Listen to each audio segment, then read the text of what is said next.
Ishemik insulti klinik ko'rinishini birgalikda ko'rib chiqamiz.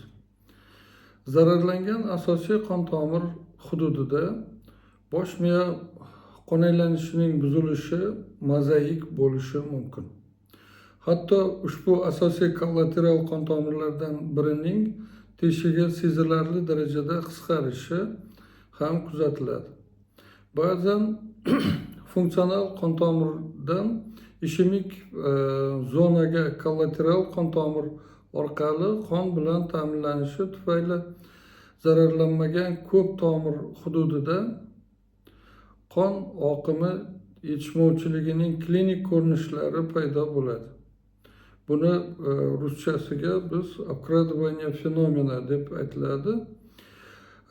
Asosiy qon tomirlarining qo'shma kasalligi bilan odamlarda, ayniqsa ateroskleroz mavjud bo'lganlarda kollateral qon tomir qon aylanishining sig'imi kamayadi.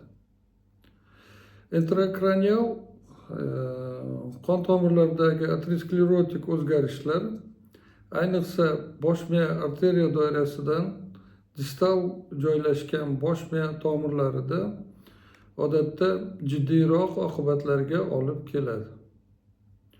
Ko'pincha ishemik insult kasalligiga olib keladi. Bu og'ir doimiy o'choqli nevrologik simptomlar bilan bosh miya infarkti rivojlanishi bilan namoyon bo'ladi. Ishemik insult va tranzitor ishemik xuruj patogenezi o'rtasidagi farqlar shunchaki miqdoriy emas, balki o'choqli nevrologik simptomlarning uzoq davom etishidan iborat bo'ladi.